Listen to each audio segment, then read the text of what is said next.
있습니까? 꿈. 옆 친구한테 얘기해 보세요. 내 꿈은 이거야.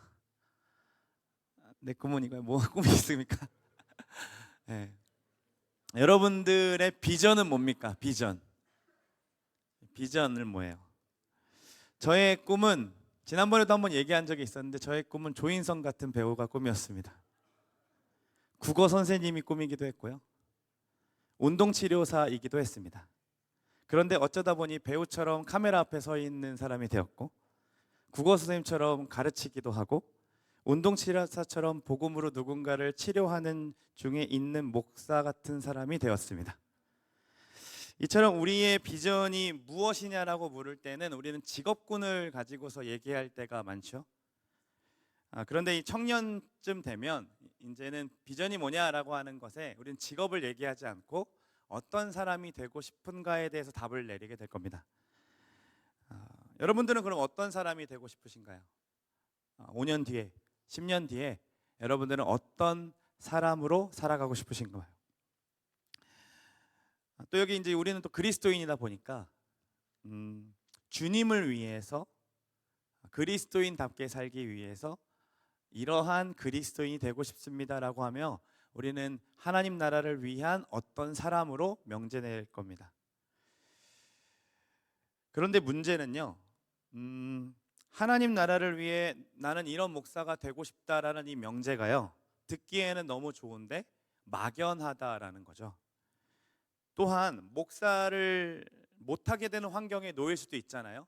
제가 지금은 성남제일교회에서 받아주니까 목사로 있지만 다른 데에서 이제 성남제일교회 너 이제 아니다라고 하면서 받아주지 않게 되거나 여러분들이 이제 당신은 청년 목사로 이제 자격이 없습니다라고 하면 언젠가는 이제 헤어지게 되고 다른 교회를 찾게 되거나 할 텐데 다른 교회에서도 저를 받아주지 못하게 될 때도 있을 거 아니에요. 그래서 개척을 했는데 개척해도 아무도 안 올 수 있는 환경에 올 수도 있잖아요. 그러면 하나님 나라를 위해 나는 이런 목사가 될 겁니다라는 비전은 결국에는 이루어지지 않는 비전이 된다라는 거죠. 마찬가지로 여러분들 가운데 내가 전공한 과목으로 실력 있는 사람이 되어서 사람들에게 영향력을 끼치는 사람이 되고 싶습니다라는 그 비전이 영향력을 끼치지 못하거나 실력이 모자르게 되거나 전공한 과목과 전혀 상관없는 일을 하게 되면 나는 내 비전대로 살아가고 있는 것 같지 않고 비전이 이루어지지 않는 것처럼 보일 때가 있다라는 겁니다. 이번 주에 제가 책 한 권을 우연히 보게 되었는데요. 29 생일 1년 후 죽기로 결정하다라는 책이었어요. 이 책은 2010년 이 청년 실업이 극심했던 일본의 시대 상황을 다루고 있습니다. 주인공은 3평 남짓한 이 방한칸에 살고 있었고요. 한 달을 벌어서 근근히 한 달 살아가던 사람이었거든요. 잠깐 내려주셔도 괜찮습니다. 근데 생일날 이제 혼자 파티를 하려고 자그마한 이 딸기 케이크를 사온 거예요. 그래서 이제 해피 버스데이 투 미 해가지고 축하하려고 했는데 딸기를 이제 먹으려고 딱 꺼가지고 딱 하는 순간 딸기가 툭 떨어진 거죠. 그 하나밖에 없는 딸기가. 그래서 얼른 주워 먹으려고 했는데 거기에 또 머리카락이 막 묻어 있어서 아니야 씻어서 먹으면 먹을 수 있어 하고 씻으러 이제 가는 중에 갑자기 현타가 오기 시작한 겁니다. 내가 왜 이러고 있지? 자기의 모습이 너무 처량해 보이기 시작하면서 그동안 꾹꾹 누르고 참아왔던 그 울분과 억울함들이 토해지면서 그 자리에 펑펑 앉아 웁니다. 그리고 생각했어요. 어쩌다 내가 이렇게 됐을까? 그녀는 여자 주인공인데요. 그녀는 4년제 대학에 나왔고요. 상위권 4년제 대학에 졸업했고 금융회사에 졸업하자마자 금융회사에 당당하게 정사원으로 입사까지 했습니다. 그런데 이제 회사 분위기에 적응하지 못하다가 결국 1년도 채 안 돼서 그만두게 되었고 그때부터 이제 재취업이 안 되기 시작하는 거예요. 경력자만 찾는 세상에서 그녀를 뽑아주진 않았고 결국에는 계약직으로 살아가다가 이제는 계약직도 안 돼서 3개월씩 돌아다니는 이 파견직을 계속하기 시작했습니다. 파견직 하기 전에 계약직으로 했을 때 남자친구를 만나고 약간의 희망이 생겼습니다. 자신은 비록 계약직이지만 남자친구는 동경대를 나왔기 때문에 이 친구와 계속해서 만나기 시작하고 교제를 하고 결혼을 하면 이제 뭐 그래도 좋은 것들을 누릴 수 있는 환경에서 내가 전업주부로 할 수도 있겠구나, 가정을 잘 꾸리면 되겠구나라는 새로운 비전을 찾기 시작했던 거죠. 그러고 나서 어느 날 남친구가 할 말이 있다고 진지하게 분위기를 잡아서 이제 나한테 프로포즈 하는구나 하고 생각했는데 갑자기 헤어지자라는 통보를 받게 됩니다. 너는 나를 원하는 게 아니라 내 뒷면에 있는 것들을 원하는 거라고 느껴져.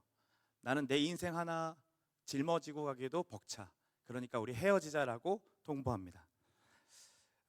그런데 이 얘기가 되게 인상 깊게 들렸는데 뭐라고 하냐면 그 남자의 이별이 아픈 것보다 그 남자를 통해서 얻게 될 내 미래에 대한 상실감이 더 컸다라고 합니다.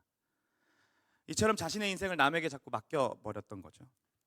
그리고 갑자기 아버지가 뇌경색으로 쓰러지기 시작하시고 어떻게든 이 상실감과 불안감을 좀 떨쳐보려고 맡고 있는 프로젝트에 열심히 뛰어들었습니다. 근데 그 프로젝트도 3개월 만에 끝이 나고 수고하셨습니다라는 말고 전혀 자신에게는 자신의 커리어나 이런 거에는 도움이 되지 않는 프로젝트였던 거예요. 그러니까 이제 이 불안감들과 이 상실감들 때문에 이 스트레스가 극심하다 보니까 계속 먹기 시작했고 몸무게는 50에서 75까지 늘어났다고 해요. 의욕도 없어지고 결근도 잦으니까 이제는 회사의 계약도 계속 이제 연장이 될 수가 없고, 그래서 파견직으로 3개월 지나다가 아까 그 생일을 맞이했던 거예요. 뒤를 돌아보니까 내가 무엇을 좋아하며 살았지? 내가 무엇을 위해 달려왔지? 이러한 고민들이 아무것도 없었다는 자신을 깨닫고요. 앞으로 이렇게 50년 동안 살면 분명히 내가 죽어도 모르는 사람들이 태반일 거고 내 죽음을 슬퍼해 줄 사람이 없을 수도 있겠다. 이거 그럼 고독사밖에 없겠네 라는 생각을 가지고서 그럼 차라리 지금 죽어야겠다라는 생각을 하기 시작합니다. 그래서 이제 생일날 본인이 이제 자해를 하려고, 이제 자살을 하려고 칼을 들었는데 온몸이 차가워지고 그 순간에 모든 것들이 지나가는데요, 결정적으로 죽을 용기가 없는 거예요. 살아갈 용기도 없고 죽을 용기도 없었다고 해요. 그러고 앉아있는데 TV에서 라스베가스의 영상이 이렇게 막 나오기 시작하는데 그때 난생 처음 무언가 자기 마음 가운데 꿈틀거렸습니다. 나 이거 좀 해보고 싶다라는 생각이요. 그래서 아까 같은 그러한 이야기를 한 거예요. 같이 잠깐 보여드릴래요? 그래, 어차피 죽을 거면 내가 30이 되기 전에 29 마지막 날 이보다 더 좋을 수 없다라는 것을 경험하고 나서 내가 그때 죽어야겠다. 죽을 거면 저 라스베가스에 가서 하루라도 제대로 한번 써보고 돈을 한번 써보고 죽어야겠다라는 생각을 합니다. 그러나 이제부터는 앞으로 내게 주어진 날은 1년이 하면서 그때부터 D-Day 며칠 이렇게 세기 시작합니다. 그리고 이제 어떻게 되었을까요? 밀리의 서재를 통해 볼 수 있습니다. 그런데 여러분, 이게 남의 이야기처럼 들리지 않는 게 제가 눈을 사로잡는 이야기였어요. 전혀 우리와 동떨어지 않는 이야기처럼 들렸던 거죠. 우리 중에는 취업을 준비하는 친구들도 있고요, 부모님이 아프신 친구들도 있고 우울증과 공황장애로 힘들어하는 친구들도 있습니다. 어쩌면 이 책의 주인공처럼 내 인생은 살 가치가 없어, 하루하루 사는 게 너무 힘들어 라고 생각하고 지금도 힘겹게 이 자리에 온 친구들이 있을 줄 압니다. 그 친구들에게는 당신의 비전이 뭡니까? 라고 하는 이 질문이 어쩌면 폭력처럼 들려요. 오늘을 살아갈 힘이 없는데 무슨 비전이고 무슨 미래입니까? 라는 생각이 드는 거죠. 그러한 친구들을 향해요, 오늘 말씀이요, 청년으로서 가져야 할 비전이 무엇인가, 아니 우리 인생이 가져야 될 비전이 무엇인가를 제시하고 있다라는 거예요. 오늘 본문이 제시하고 있는 비전은요, 직업이 없어도 되고요, 학벌과 지위와 경쟁력이 전혀 영향을 주지 않습니다. 누구와 비교할 필요도 없고요, 또한 어린아이부터 노년에 이르기까지 이 비전만 품는다면 우리의 인생이 재해석되는 비전입니다. 더욱이 나라는 인간은 살 가치도 없어 보여라는 그 인생에게도 다시 살아갈 수 있는 용기와 다시 일어날 수 있는 힘을 제공하는 것이 바로 오늘 본문이 제시하고 있는 비전이에요. 궁금하죠? 듣고 싶죠? 그 생각을 가지고서 따라와 주셨으면 좋겠어요. 먼저 하나님께서는 품고 계시는 비전이 있었습니다. 그게 무엇입니까? 바로 하나님 나라입니다. 그 나라에서 인간과 함께 교제함으로 안식을 누리고 싶어 하셨죠. 자기 형상을 닮은 존재로 창조하시고 생육하고 번성하고 땅에 충만하라, 땅을 다스리고 정복하라라고 말씀하시면서 대리 통치자로 삼아 주셨어요. 그리고 그러나 하나님 말씀을 믿지 못함으로 그들이 어떻게 됩니까? 결국에는 선악과를 따먹게 되었고 에덴에서 쫓겨나게 됩니다. 하나님 나라에서 쫓겨나게 되죠. 그리고 흩어짐을 면하기 위해 생육하고 번성하고 땅에 충만하라 했는데 그 말씀에 반하여 흩어짐을 면하기 위해 자신들이 바벨탑을 세웁니다. 그런 시대 속에 하나님께서는 한 사람을 택하시사 하나님 나라를 재건하기 시작하시죠. 그게 누구였습니까? 아브라함이었습니다. 그리고 아브라함에게 이렇게 말씀하셨어요. 같이 말씀을 한번 읽어보겠습니다. 보이는 땅을 내가 너와 내 자손에게 주리니 영원히 이르리라. 여러분, 무엇을 주신다고 하세요? 땅을 먼저 주신대요. 그렇죠? 누구에게 주신다고 하세요? 아브라함의 자손에게 주신다고 합니다. 누가 주신다고 합니까? 내가 곧 하나님이 주신다고 해요. 언제까지 이르게 하겠다고 하십니까? 영원히 이르겠다고 하십니다. 하나님께서 직접 주권적인 역사로 영원하신 땅을 누구에게? 영원한 자손에게 주시겠다라는 거예요. 이게 무엇을 의미합니까? 하나님 나라를 의미하는 거죠. 그 약속을 하나님이 지키시기 위해 요셉을 애굽으로 먼저 보내셨고 이스라엘 백성들을 살리시고 다시 또 모세를 보내셔서 이스라엘 백성들을 끄집어내십니다. 그리고 그들을 향해서 나는 너의 하나님이 되고 너희는 내 백성이 되리라라고 말씀하시고 약속하시고 율법을 주셨죠. 그 후에 하나님께서는 다윗을 왕으로 세우신 후에 이렇게 말씀하셨습니다. 한 번 더 말씀을 읽어볼까요? 함께 했습니다. 내가 내 몸에서 날 내 씨를 내 뒤에 세워 그의 나라를 견고하게 하리라. 내 집과 내 나라가 내 앞에서 영원히 보존되고 내 왕위가 영원히 견고하리라. 여러분, 내 씨 곧 후손을 말씀하시죠. 그리고 한 곳을 정하여 심고 거주하게 하셔서 영원한 나라를 세우시겠다라고 하십니다. 이것도 어떠한 것을 약속하시는 겁니까? 하나님 나라였습니다. 우리가 이거 다 나누었던 말씀이에요. 그러니까 다윗의 인생에서 최대 업적을 나눈 강국을 이루고자 하신 것이 아니라 하나님은 다윗을 통하여서 그 후손들에게 영원한 나라를 계속해서 남기고 싶어 하셨다라는 거죠. 그런데 여기서 주목해 볼 것이 있다면요, 아브라함에게 약속하셨던 그 자손이라는 말과 그리고 지금 다윗에게 약속하셨던 내 씨라는 말 자체가 모두 복수가 아니라 단수라는 사실입니다. 그러니까 한 명을 지칭하고 있다라는 거예요. 그게 누구예요? 그게 오늘 본문에서 이야기하고 있는 사람입니다. 마태복음 1장 1절이에요. 같이 한번 더 읽어볼까요? 아브라함과 다윗의 자손 예수 그리스도의 계보라. 처음에 이 본문을 볼 때는요, 왜 아브라함과 다윗일까라는 질문이 생깁니다. 그리고 단순하게 내리는 결론이 뭡니까? 아브라함과 다윗이 유대인들에게 존경받는 인물이었고 핫한 인물이었기 때문에 설득력이 있으려면 유명한 사람을 이름을 대는 것이 맞겠다라는 생각을 하게 되는 거죠.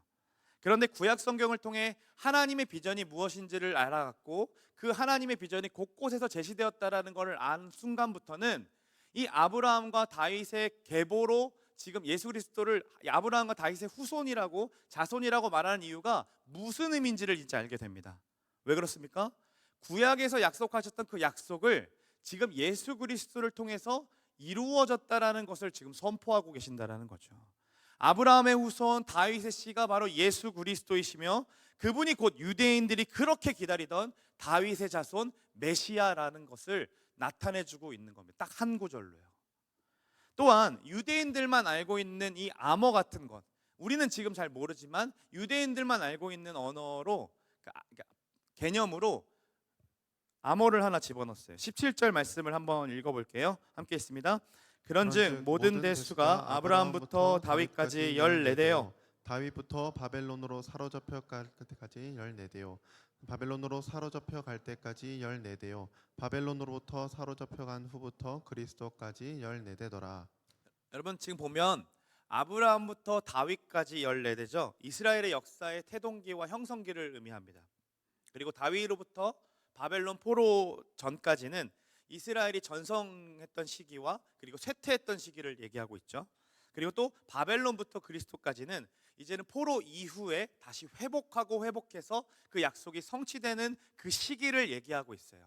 그런데 그 시기를 지금 무엇으로 통일하고 있냐면 14대가 지났다라는 것으로 반복하면서 강조하고 있는 겁니다. 14라는 숫자를 지금 드러내주고 강조하고 있다라는 거죠. 실제로 역사의 그 과정들을 생각하고 그 사람들의 이야기들을 역사 그 열왕기서나 역대상이나 이런 거 찾아보면 이 중에 빠진 인물들도 있습니다. 그럼에도 불구하고 14대라고 계속해서 이렇게 짜 맞추듯이 맞추는 이유가 무엇일까요? 분명히 이름보다는 이 14대라는 이 숫자가 그에게 유대인들에게 제시하고 싶은 무언가가 있었기 때문이었겠죠. 그러면 14라는 것에 어떤 의미가 담겨져 있을기에 그렇게 강조하고 강조했을까요? 이 다윗이라는 단어를요 이렇게 사용합니다. 히브리어 단어를 잠깐 보여드릴게요. 히브리어는요 우리는 오른쪽부터 왼쪽부터 있는데 히브리어는 이쪽부터일 거예요. 그래도 똑같긴 하죠. 그래서 이 지금 이 다윗 해가지고 이렇게 가는 건데요. 저 달렛이라는 이렇게 기역자로 생긴 게 달렛인데 히브리어에는 숫자가 있습니다. 그래서 숫자가 있어서 저 숫자를 쓸 때는 4, 그 다음에 저 와우라는 그리고라고 할 때는 쓰는 저 단어는 6으로 사용되고요. 그 다음에 또 다시 달렛은 4입니다. 자, 4 더하기 6 더하기 4는 뭡니까? 우와, 14가 지금 여기서 얘기하는 건데, 그러니까 14대요, 14대요, 14대요 라고 얘기하는 건 지금 이 족보를 통해서 누구를 드러내고 싶으신 거예요? 다윗이라는 인물을 드러내주고 너희들 다윗 알지? 다윗 알지? 다윗 알지? 이렇게 계속 얘기해주고 있는 겁니다. 근데 14대가 총 몇 번 지나갑니까? 아까 본문 한번 다시 한번 더 보여주세요. 14대가 총 몇 번 지나갔죠? 3번 지나가요. 히브리어 성경을 그러니까 히브리어 성경을 우리가 성경을 보면은 성경 안에 숫자의 개념들이 있습니다. 여러분 3은요 하늘의 숫자이고 그리고 이 완성을 의미합니다. 완성적 숫자라고 얘기하고 4는요 땅의 숫자라고 해서 고통을 의미합니다. 40일, 40년, 400년 이렇게. 그리고 또 4 더하기 3은 뭡니까? 7이죠. 7은요 하늘과 땅을 합친 숫자이기 때문에 완전수를 의미합니다. 그래서 하나님께서 7일에 뭐 하셨습니까? 안식하셨죠. 3 곱하기 4는 그럼 뭡니까? 10이죠. 12는 충만하다는 것을 의미합니다. 그래서 12제자와 12지파와 그리고 계속해서 그런 이야기들을 하는 거죠. 그래서 12 곱하기 12는 뭐예요? 144죠. 14만 4천이라는 의미는 14만 4천만 구원받는다는 게 아니에요, 신천지들아. 상징하고 상징하는 숫자인 거죠. 뭡니까? 충만하고 충만하고 충만했다라는 것을 의미하는 겁니다. 그런데 지금 이 14대라는 것이 지금 몇 번 지나가요? 3번 지나가는 거면서 결국에는 이 다윗에게 말씀하셨던 것이 계속해서 이루어져서 지금 완성되었다라고 얘기해요. 근데 그 완성되었다라는 것에 누구의 이름으로 끝이 갑니까? 예수 그리스도의 이름으로 끝이 나는 거예요. 그러니까 무슨 의미하면 다윗에게 약속하셨던 그 약속, 사무엘하 7장에 약속하셨던 그 모든 약속들이 대를 이루고 대를 이루고 대를 이루고 대를 이어서 누구? 예수 그리스도를 마침표를 찍듯이 그분이 오심으로 그 모든 언약들이 완성되었다라고 얘기하고 있는 겁니다. 그래서 예수님 처음 시작하셨을 때에 사역 시작하실 때 사람들에게 이렇게 선포합니다. 회개하라, 천국이 가까이 왔느니라. 완성된 나라가 이미 왔다는 거죠. 나라가 이미 왔고 아직 오지 않았지만 그 나라가 이제 시작되었다라고 선포하신 거죠. 우리는 이를 통해서요 하나님 당신이 세우신 비전과 당신이 세우신 그 하나님 나라에 얼마나 신실하시고 신실하신지를 알 수 있어요.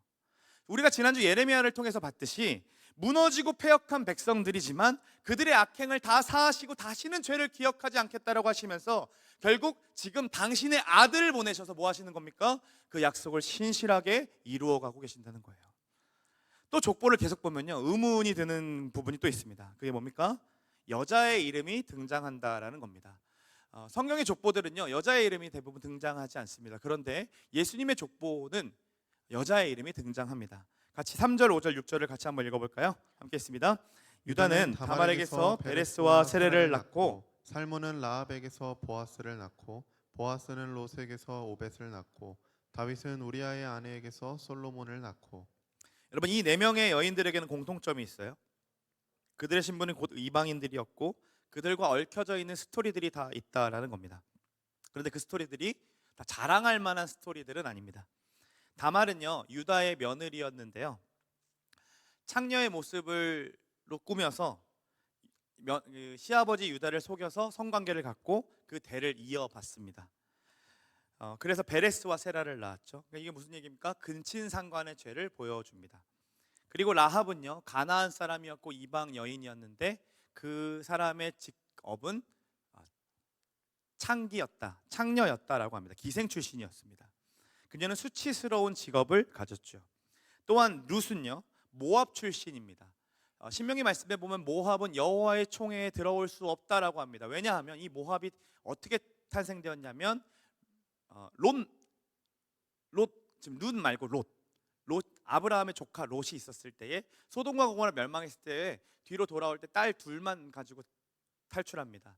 그리고 그때에 이 딸 둘이 아버지를 술 먹게 해서 잠자리를 하루씩 갖게 해가지고 나타났는데 그때에 나왔던 민족이 바로 모압 민족입니다. 암몬과 모압이죠. 그래서 여호와의 총에 들어올 수 없다라고 했는데 지금 우리 지금 룻이 어떤 민족이에요? 모압 민족이었다라고 얘기하는 거예요. 그리고 이 룻은요, 유대인들이 개처럼 취급했던 모압 민족이었을 뿐만 아니라 남편과 얼마 전 사별하고 과부있기 때문에 내세울 만한 스펙 같은 것은 아무것도 없었습니다. 그저 하루를 살기 위해 이삭을 주우러 다니던 여인 하나였죠. 그리고 그 밑에 있는 우리아의 아내는 바세바라는 이름을 가지고 있었지만 그 이름을 사용하지 않습니다. 도리어 다윗의 치부를 들추어내죠. 다윗의 추악한 죄의 모습이 기억나게 합니다. 왜 이렇게 들추어낼까요? 한 가지는 분명합니다. 어떤 한 가지냐면 마태는 쓰고 있는 사람이 마태잖아요. 마태는 예수님을 유대인들에게 소개할 때에 대단한 가문의 왕으로 소개하고 싶은 마음이 없는 것처럼 보입니다. 만약에 정말로 우리가 잘 알고 있는 신화들, 뭐 석가모니나 뭐 알라나 이런 사람들처럼 대단한 사람으로 만들고 싶은 의도가 있다면 그 사람의 족보 안에는 이런 것들을 포함시키면 안 되죠. 더 나은 사람들과 더 잘된 사람들을 통하여서 좋은 씨로 나왔다라는 걸 드러내는 게 마찬가지, 당연한 거겠죠. 그런데 마태는 그런 의도가 없었다라는 거예요. 그런데 이 여자의 이름에 우리가 주목해 보니까 다른 이름들은 그냥 스쳐 지나가는데요. 사실 조금만 더 살펴보면요, 그리고 열왕기나 역대기를 보면 여기에는요 진짜 하나님 앞에 더러운 죄들을 짓는 이 왕들의 이름도 들어가 있습니다. 그들은 우상을 섬겼고 바알 제단을 섬겼고 하나님의 말씀에 거부했던 사람들이 여기 들어가 있습니다. 그럼 왜 이런 치부를 드러낼까요? 족보에. 우선 14대를 맞추려면 다윗과 언약의 신실한 하나님이라는 사실을 드러내려면 사람들의 이름을 언급해야 하는데, 문제는 그 사람들의 이름 가운데 언급하면 나오는 게 뭐냐면 어떠한 사람도 의인이 없었다라는 거예요. 그러니까 모두가 다 문제가 있었던 사람이었다는 거죠. 그렇다면 우리는 왜 이 이름을 드러냈는지에 대한 이유를 알 수 있는 겁니다. 불경건하고 깨끗하지 않고 온전하지 못한 사람들의 이름을 나열하면서 도대체 무엇을 말하고 싶은가 했을 때 우리는 하나님의 그 약속이 사람의 더러움과 추악한 과거로 무너지지 않는다라는 것을 계보를 통해 볼 수 있다는 거예요. 비천하고 수치스럽고 부끄러운 과거가 있을지라도 이 하나님의 약속은 패하지 않는다라는 거죠. 약속에 신실하신 하나님은 그 속에 누가 있더라도 어떠한 인생을 살았더라도 그 인생을 통하여 누구를 오게 하십니까? 예수 그리스도를 오게 하셨다라는 겁니다. 그분의 오심으로 인해 불완전하고 죄뿐이었던 인생들 가운데 이 약속이 실현되고 영원한 나라의 그 하나님의 백성으로서 새로운 삶을 살게 하실 것이다. 이 복음을 우리에게 선포하고 계신다라는 거예요. 그리고 하나님 나라의 안식은 너의 과거가 어떠하든 너의 모습이 어떠하든 너가 어떠한 사람에게 자라왔든 그것과 상관없이 예수 그리스도라는 이름을 통하여서 누리고 누릴 수 있는 나라라는 것을 보여주고 계시는 거죠. 여러분, 복음서를 기록하고 있는 사람 누구예요? 지금 이거 무슨 복음이에요? 마태잖아요. 마태의 직업은 세리였습니다. 그 당시 세리는요 민족의 배신자였습니다. 그러니까 앞잡이 같은 사람들이었죠.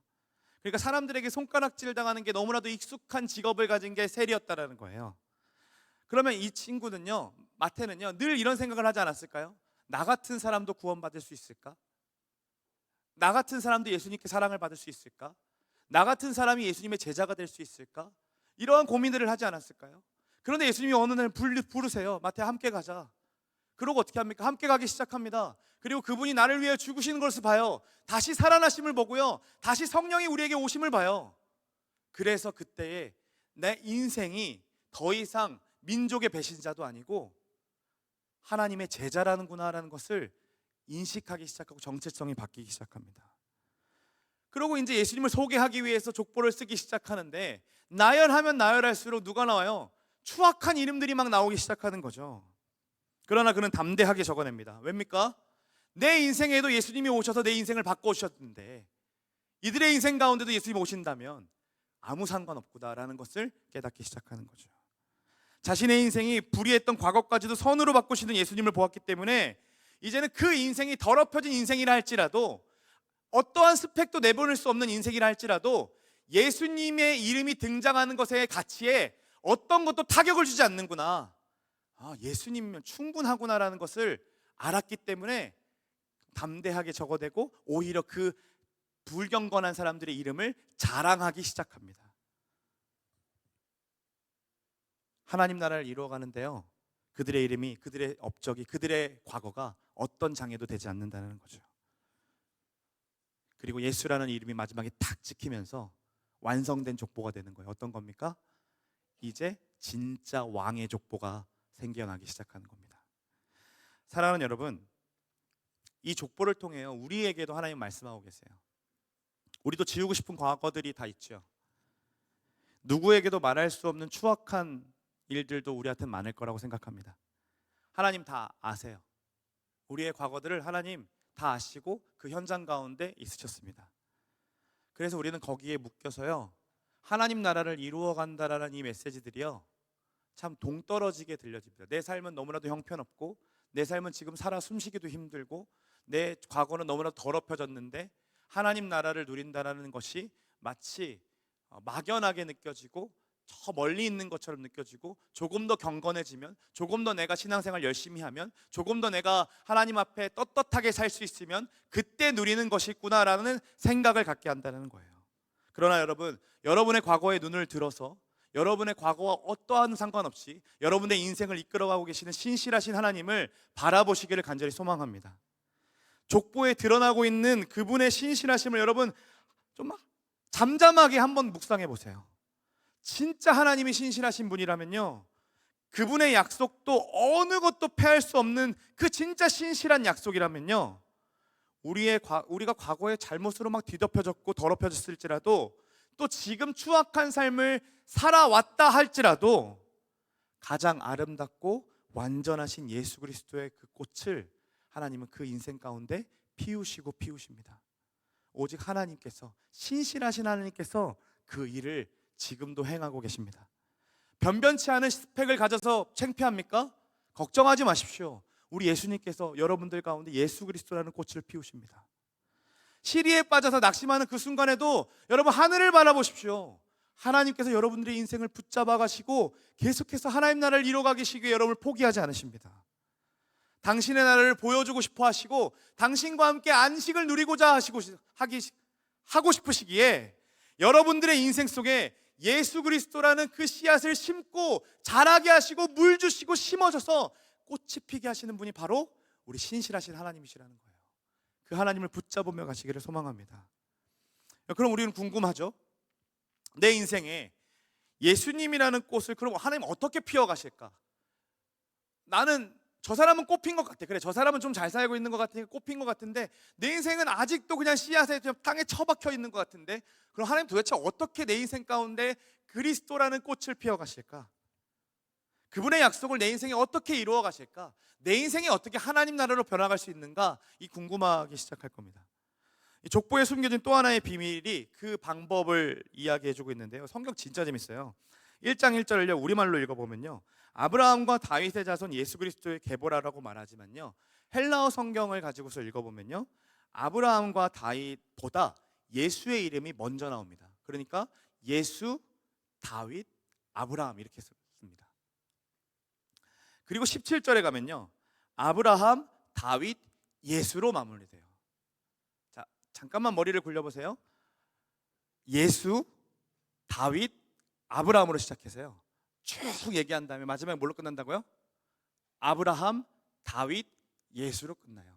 지금 앞과 뒤를 함께 같이 같은 구조로 가고 있다는 걸 가지고 인클루지오 기법이라고 하면서 구조라고 하는데, 그거를 우리말로 수미상관이라고 얘기해요. 수미상관 앞뒤 같이 하면서 이게 뭔 얘기하는 겁니까? 강조하고 있는 거죠. 무엇을 강조하고 있어요? 예수로 시작해서요 예수로 마침표를 찍겠다라는 거예요. 우리의 그 인생을요 우리 예수님께서 당신께서 시작하셔, 당신의 이름으로, 그리고 당신의 이름으로 마침표를 찍겠다라는 거예요. 여러분, 근데요 이 수미상관이 인클루지오가요 여기만 있는 게 아니에요. 예수님을 지금 소개하고 있으면서 그분을 지금 이사야 구절을 가져와 가지고 요셉에게 천사가 이야기하는데, 이사야 구절 이렇게 써 있습니다. 같이 한번 읽어보겠습니다. 함께 있습니다. 보라, 처녀가 잉태하여 아들을 낳을 것이요 그의 이름은 임마누엘이라 하리라 하셨으니 이를 번역한즉 하나님이 우리와 함께 계시다 함이라. 그분이 이 약속을 지키기 위해 오셨고 그 약속을 성취해 가시는 처음이고 나중이라고 말하면서 우리의 인생 속에서도 그 약속을 이루어 가시는 방법이 바로 임마누엘이라는 이름에 드러난다는 거예요. 그 방법이 뭡니까? 우리와 영원히 함께 하시면서 그 약속을 이루어 가신대요. 우리 눈에 보기엔 우리의 인생 가운데 예수로 시작하는 것 같지 않고 예수로 맞춰질 것 같지 않아요. 그런데 우리 주님께서는 우리의 약속을 이루시기 위해 당신의 이름으로 시작하게 하셔서 당신의 이름으로 끝마치게 하신다는데, 그 일을 누가 하시냐면 영원히 우리를 떠나지 아니하시고 임마누엘 되신 하나님께서 우리와 함께 하심으로 이루어 가신다는 거죠. 소름 끼치잖아요. 와, 진짜. 근데 더 소름을 알려줄게요. 이거 너무 깜짝 놀랄 건데, 마태복음 28장 20절에 가봐요. 맨 마지막 절이요. 맨 마지막 절이에요. 안 갈 거죠? 여기 나와 있으니까 같이 한번 읽어봅시다. 시작. 내가 너희에게 본부한 모든 것을 가르쳐 지키게 하라. 볼지어다 내가 세상 끝날까지 너희와 항상 함께 있으리로다. 처음에 내가 너와 함께하는 분, 영원히 떠나지 않는 그 하나님이 지금 너희와 함께 할 거야 라면서 임마누엘 하나님을 드러내신 다음에 우리 인생 맞춰가는 그때에 예수님이 이제 공적 사역을 마치시고 승천하시고 난 뒤에 예수님께서 뭐라고 하십니까? 볼지어다, 보라 했잖아요. 아까도 볼지어다 내가 너희와 영원히 함께 하겠다, 그러고 약속하신다는 거예요. 그 사실을 증명하는 것이 복음서에 나타나 있어요. 예수님의 이야기 속에 나타나 있죠. 거기에 실패한 인생들 너무 많아요. 패배한 인생들 많고요. 아무짝에도 쓸모없는 스펙만 가진 사람들 너무 많아요. 몸이 아프고요. 자기의 인생에 아무 미래도 없는 사람들도 너무 많죠. 그런데 그 인생을 어떻게 하나님이 대하시는 보세요. 그 인생을 하나님이 어떻게 바라보시고 어떻게 말씀하시고 어떻게 대하시는지를 복음서를 통해서 볼 거라고요. 그때 어떻게 하십니까? 예수님께서요 그 인생을 시작하게 하세요. 이전까지의 삶은 아니었다라고 하시면서 그 복음을 그대로 드러내시면서 그 인생이 다시 시작하게 하세요. 그리고 예수를 따르는 인생으로 마침표를 찍게 하신다고요. 그와 동행하시고 함께 하시면서요 당신의 약속을 신실하게 이루어 가시죠. 영원한 하나님 나라를 우리의 인생 가운데 이렇게 세워가고 계신다는 거예요. 여러분, 이 사실을 믿지 못하면요 우리는 상황에 따라서 일희일비할 수밖에 없어요. 예수님 오시기 전까지요 우리 인생에 예수님이 우리 인생을 시작하자라고 하시 그때까지 그거를 진짜로 내가 믿기 전까지는요 우리가 아무리 성공한다 한들 그것이 정말로 우리의 비전이 될 수가 없다라는 거예요. 우리는 계속 의심할 거예요. 내가 이거 하다가 정말 잘 살 수 있을까? 정말 이거 평생 직장으로 가져갈 수 있을까? 이 불안감은 계속 가져가게 될 거예요. 그런데 여러분, 그러다 보니까 자꾸 불안하니까 성공에, 돈에, 명예에 우리의 에너지와 우리의 인생을 갈아 넣고 계속 노예로 살아갈 수밖에 없는 거죠. 그런데 여러분, 그 인생을요 반대로 예수님이 우리의 인생 가운데 오셨고 그분이 우리의 인생을 시작하시고 그분이 우리의 인생을 맞춰가시는구나라는 사실을 받아들이기 시작하면요 더 이상 직업이 내 비전이 아니게 됩니다. 더 이상 다른 사람이 나를 어떻게 인정하는가가 내 삶의 기준과 내 목적이 아니게 된다는 거예요. 내가 무엇을 하든 어디에 있든 누구를 만나든 그저 예수께서 시작하시고 예수께서 맞춰지는 인생이기 때문에 뭘 하든 상관이 없는 거죠. 그냥 예수가 내 비전이 되는 거예요. 예수로 해석되는 인생 자체가 내가 살아가는 이유고, 내가 숨을 쉬는 이유고, 내가 직장에 가는 이유고, 내가 가정을 세워가는 이유예요. 예수로 해석되는 인생이 우리의 비전이 되는 거죠. 여러분, 우리는요 또 예배를 드리고 다양한 곳으로 흩어지게 될 겁니다. 우리를 부르신 가정에, 직장에, 사업장에, 학교로, 또 아르바이트 현장에 다음 스텝을 준비하는 가정 가운데 지긋지긋한 자리로 흩어지게 될 거예요. 여러분, 그때 여러분 예수 그리스도께서 우리를 떠나지 아니하시고 신실하게 그 약속을 이루어 가신다는 사실을 여러분 붙드시기를 간절히 소망합니다. 그 일을 위해 우리 예수님 진짜 떠나지 않으시고 우리의 인생을 시작하셨던 분이 끝까지 함께 하실 거고 마치실 겁니다. 그 이름으로요.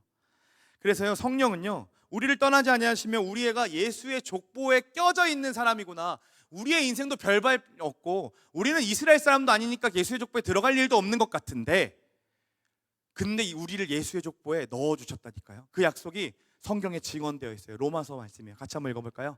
함께 했습니다. 로마서 8장 16절입니다. 함께 했을까요? 성령이 친히 우리의 영과 더불어 우리가 하나님의 자녀인 것을 증언하시나니. 17절에 이렇게 나와요. 자녀이면 또한 상속자 곧 하나님의 상속자다. 너희가 자녀라면 하나님의 상속자다. 하나님이 주시는 거 다 받아 누릴 수 있다. 예수님이 얻으셨던 거 다 받아 누릴 수 있다는 거예요. 예수님처럼. 근데 우리 자꾸 잊어요. 내 인생이 풀리지가 않으니까요. 다른 사람들이 나를 못 알아주는 것 같으니까요. 내가 원하는 대로 내 미래가 펼쳐지는 것 같지 않으니까, 또 갑작스럽게 우리 가정에 아픈 일들이 막 생겨나니까, 그래서 우리는 불안해하고 그 불안함들이 다시 낙심하게 만들고, 그리고 하나님의 그 약속을 자꾸 잊어버리게 만듭니다. 그런데 여러분, 하나님은요 그때에도 여러분들을 떠나지 아니하시고 여러분들의 인생을 예수라는 이름으로 계속 쓰이고 있다는 것을 기억하시기를 간절히 소망합니다. 그리고 여러분 곁에서 너는 내 자녀야, 누가 뭐라 해도 너는 내 자녀라고 성령께서 계속해서 여러분들에게 말씀하고 계시는 그 음성에 귀 기울이시는 여러분 되시기를 간절히 소망합니다. 근데 이제 또 이런 고민들이 생겨요. 예수로 해석되는 인생이 말은 좋은데 우리에게 진짜 그럼 아무것도 할 게 필요 없는가? 뭐라도 그럼 좀 해야 될 것 같은데 내 인생 이렇게 그냥 그럼 나 그냥 그렇게 살면 되는구나 라고 하면 그냥 막 살아도 되는 건가? 어차피 예수로 해석될 거니까 오예 그럼 내일부터 진짜 죽었다 뭐 이러면서 살아가고 싶은 육적인 갈망들이 생기잖아요. 우리가 지금 나누고 있는 말씀은요, 여러분의 힘든 가운데 잠시간의 고통을 잊게 하는 마취제도 아니고요, 정신 승리를 하기 위해서 단단히 무장시키기 위해 전하는 말씀도 아닙니다. 예수로 해석하는 인생은요, 우리의 인생을 예수님이 이루어 가시는 그 서사, 큰 서사에 우리의 인생을 집어넣는 일이에요. 그러니까 지금 내 앞에 놓여 있는 이야기가 전부인 것처럼 느껴질 때, 그래서 이게 눈에 이렇게 있으니까 잘 안 보이잖아요. 그런데 이거를 멀찌감치 바라봐서 예수님의 이야기 저 그 큰 쌀에 우리의 이야기를 거기에 갖다 집어넣는 거예요. 구원의 이야기에 우리의 얘기를 포함시키는 거예요. 그게 예수로 해석되는 인생인 거예요. 창세기 5장을 예로 들어볼게요. 제가 한번 보여드릴게요. 한번 볼까요? 창세기 5장은 죽음의 족보입니다. 그런데 제가 죽었더라는 빼고 왔는데요, 이 계속 죽다를 반복하는 인생인데, 우연하게 이번 주에 이들의 이름이 파고 싶은 거예요. 그래서 한번 이름에 파봤거든요. 근데 여기에 엄청난 진리가 숨겨져 있어요. 와, 진짜 미쳐. 이전에 아벨이라는 이름은요, 허무함, 공허함이었거든요. 허무하게 죽었죠. 그러니까 이게 뭡니까? 이 죄된 인생은요, 죽음을 면할 수 없고 아무리 선한 일을 한다 할지라도 억울하게 죽음을 당할 수 있는 인생이구나라는 걸 보여주는 거예요.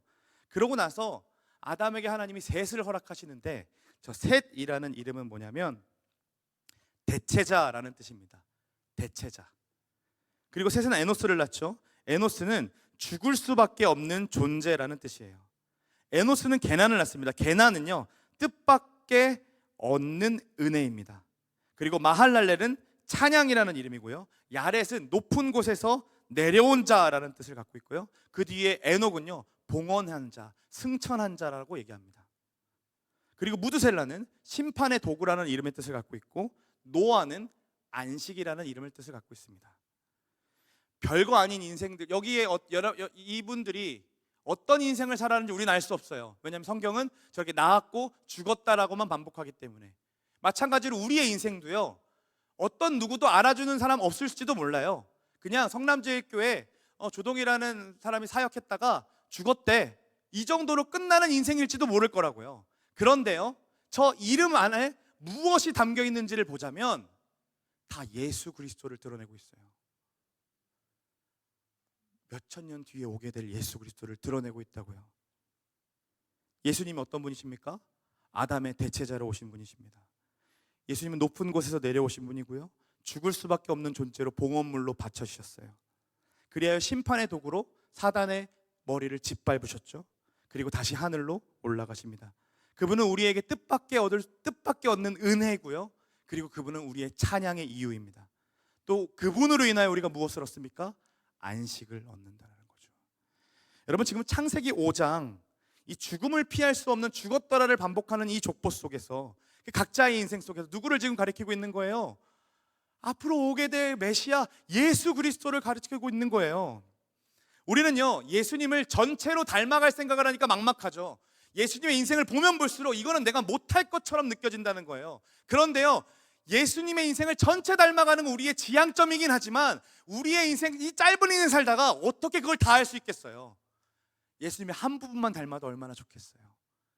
우리의 이름이 그렇게 한 부분만 해석되는 이야기면 얼마나 좋겠어요. 저 친구 보니까 저 사람은 오병이어 같은 삶을 산 거야, 이거 하나로만 해석되는 것도 얼마나 좋겠어요. 저 친구 보니까 혈류병 여인처럼 붙잡았던 인생이야 라고 이거 하나만 볼 수 있다면 얼마나 좋을까요? 이게 예수로 해석되는 인생의 복이라는 거죠. 그러니까 이건 무슨 얘기냐면요, 여러분들이 하루하루를 살아내면서 내 지금의 이야기가 예수님의 이야기에 어디에 결부시킬 수 있을까, 어떤 부분으로 예수님의 이야기를 드러내실까를 고민하고 해석해 보는 거예요. 그분의 인생을 내 인생에 결부시키고 이렇게 오버랩시키는 거죠. 여러분, 하나님의 말씀은요, 내 인생에 얼마나 거대한 이야기 속에 들어있는지를 보게 하시는데요, 여러분, 하나님 나라의 이야기 속에 내가 이렇게 턱 들어가 있다는 걸 볼 수 있어요. 여러분 월급의 노예로 사시죠? 반가워요, 노예들.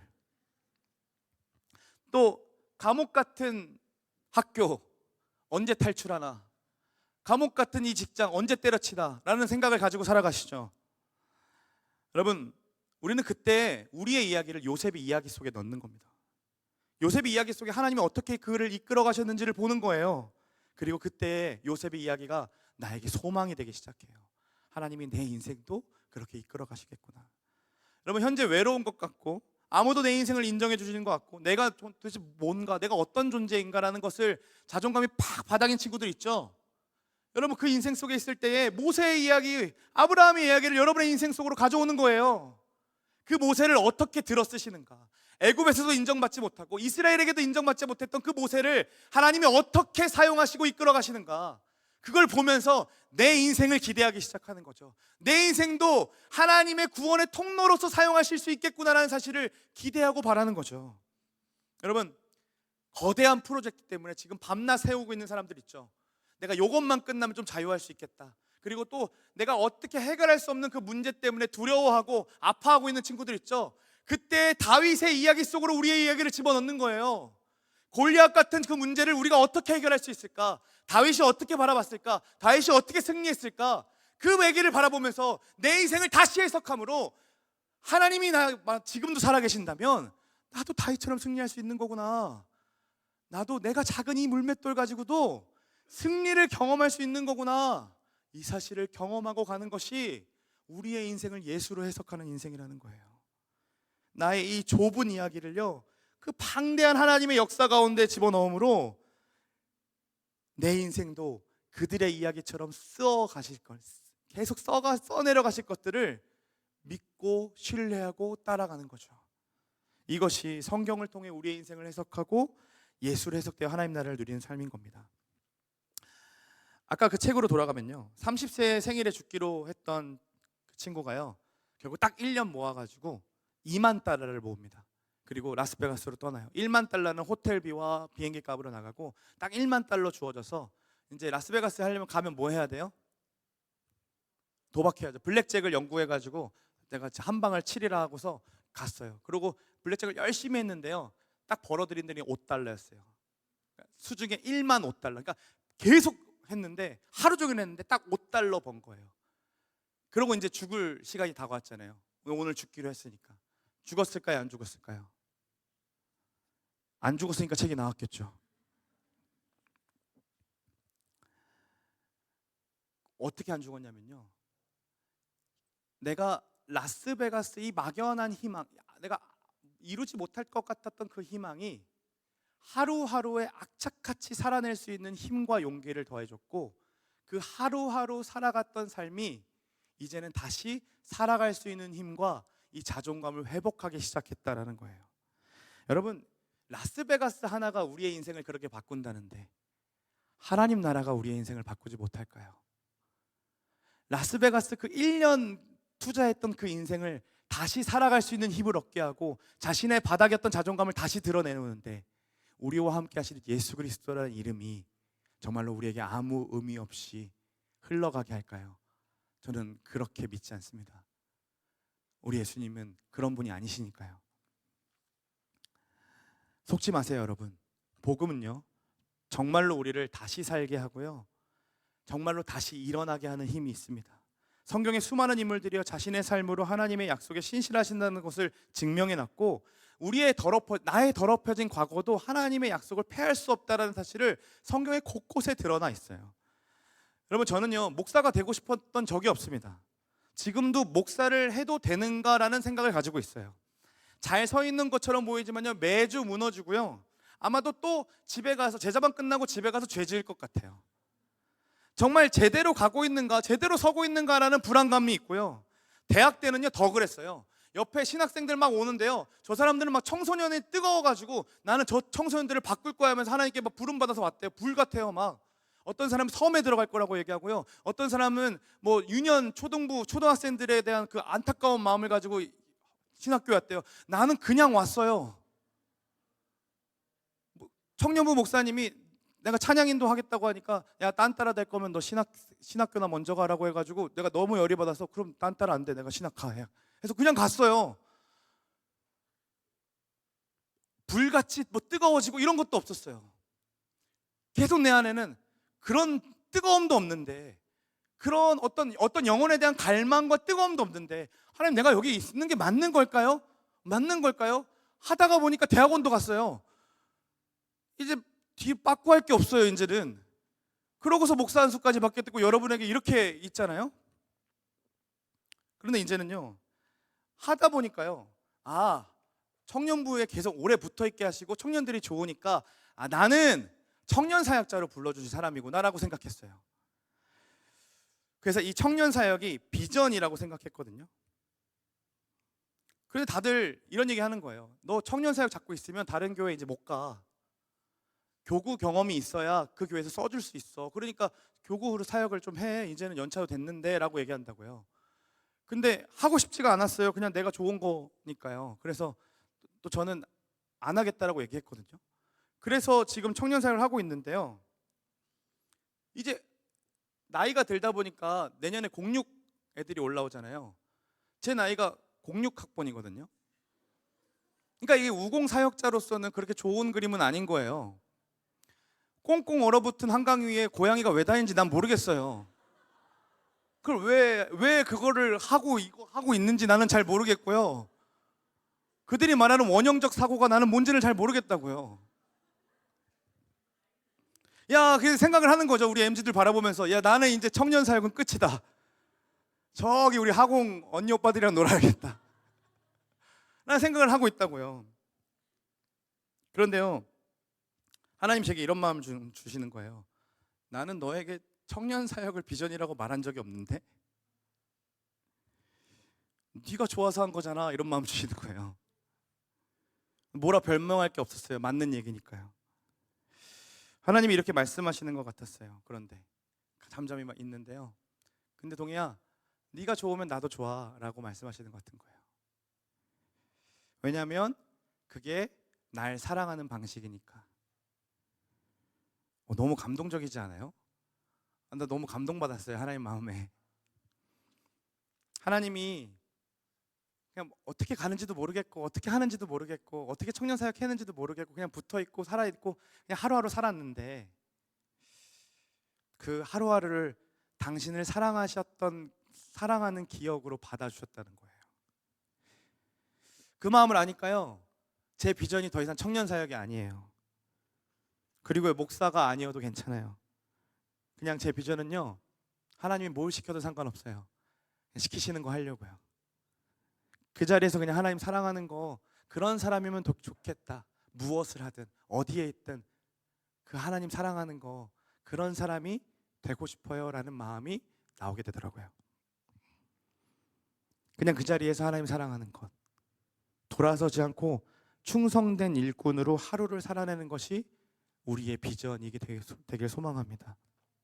여러분, 복음은요, 우리의 작은 시선을 돌려서 크신 하나님을 바라보게 만들고, 복음은 다시 우리를 일으켜서 놀라운 승리를 경험하게 합니다. 사랑하는 여러분, 힘들죠? 우리 예수님 바라봅시다. 다 포기하고 싶을 때 있죠? 예수님 바라봅시다.